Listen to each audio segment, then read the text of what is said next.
pelvis masculin est constitué à sa partie postérieure par le rectum. Ici, c'est l'ampoule rectale. Puis, se continue avec le canal anal, puis l'orifice anal. Ici, l'ampoule rectale, ses deux tiers supérieurs sont couverts par le péritoine. Pour le bas appareil urinaire, ici, il y a la vessie. Le bas appareil urinaire est constitué par la vessie et l'urètre, qu'on va le voir en coupe sagittale.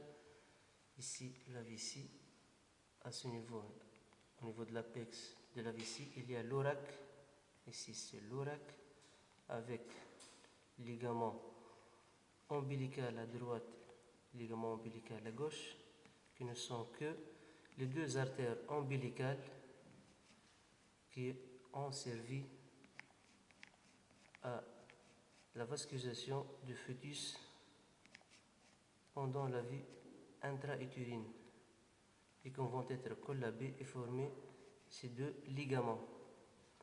Ici, plus latéralement, il y a l'artère et la veine épigastrique inférieure, ici de part et d'autre. Entre l'orac et le ligament ombilical, il y a une fossette qu'on appelle fossette inguinale médiale. Puis, entre le ligament ombilical et le pédicule épigastrique inférieur, il y a fossette inguinale latérale, médiane, moyenne, puis latérale, en dehors du pédicule épigastrique inférieur. Ces fossettes constituent des points faibles de la paroi abdominale. L'appareil génital chez l'homme, la majorité de cet appareil est à l'extérieur. Ici, il y a le testicule avec l'épididyme, tête de l'épididyme, corps et queue, et se termine au niveau du canal différent qui passe au niveau du cordon spermatique. Ici, c'est le pénis qui est constitué, ici c'est le corps du pénis, avec ici c'est le gland. Le gland est couvert ici par un manchon plus ou moins complet qu'on appelle ici le prépuce, qui est circoncisionné chez les musulmans. Le prépuce qui couvre le gland présente en avant un méa qui peut être étroite, ce qu'on appelle, cette anomalie s'appelle phimosis, si c'est étroite. Ici, le canal différent passe à ce niveau, arrive aux vésicules séminales. Ici, la prostate à ce niveau,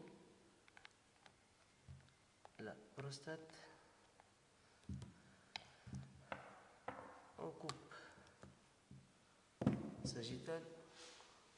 Ici, c'est le rectum avec le canal anal, l'ampoule rectale avec le canal anal. Ici, sphincter interne qui est lisse, sphincter externe qui est strié, avec ici le bas appareil urinaire formé par la vessie. Ici, c'est l'apex de la vessie, le corps de la vessie. Ici, c'est l'ostium urétéral qui reçoit l'urétère, l'ostium urétéral. Ici, ce qu'on appelle le trigone vésical. Ici, c'est l'urètre intramural ou intravésical, puis l'urètre prostatique qui reçoit le canal éjaculateur. Puis, ici, c'est l'urètre membraneux. Puis, à ce niveau, l'urètre spongieux. L'urètre spongieux qui se termine en avant par méa urinaire au niveau du gland. Ici, c'est le corps spongieux du pénis avec à ce niveau le corps caverneux.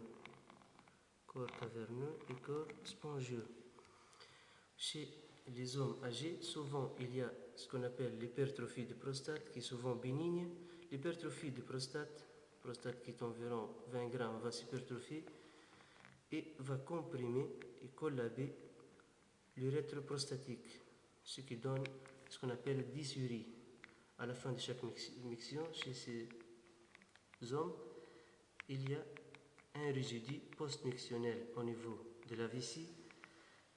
L'urine s'accumule et la vessie va se dilater et augmenter de taille et peut contenir même 1,5 litre, 2 litres d'urine.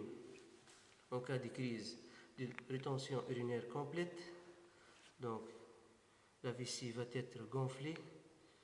On voit devant ici une voussure qui est douloureuse à la palpation, de tonalité liquidienne, et ce qu'on fait est d'entrer de l'urètre une sonde qu'on appelle sonde urétérale qui passe au niveau de la vessie pour la vider. Ici, il y a échec de cette opération, donc on va faire juste au-dessus de la symphyse pubienne, ici au niveau du pubis, juste au-dessus, une petite anesthésie, et on va entrer une aiguille de gros calibre qu'on appelle trocar. C'est la ponction suspubienne directement pour vider la vessie car il y a risque sur les reins. Ici, il y a entre vessie et symphyse pubienne, à ce niveau, il y a un espace cellulo-graisseux qui contient des sinus veineux qu'on appelle l'espace de Redius. L'espace de Redius, qui est riche en plexus veineux, peut, chez certains sujets qui sont victimes, par exemple, des accidents de voie publique, peut saigner à l'intérieur après avoir des micro-déchirures, et ces saignements souvent se faire goutte à goutte. C'est pour cela que ces sujets peuvent être au début sans aucun signe et en bon état général, mais après ils peuvent présenter des tas de chocs car cet espace peut recevoir même 1 litre, 2 litres de sang qui s'accumule en quelques heures. C'est pour cela, pour chaque victime d'un accident de voie publique, la surveillance pendant des heures est systématique.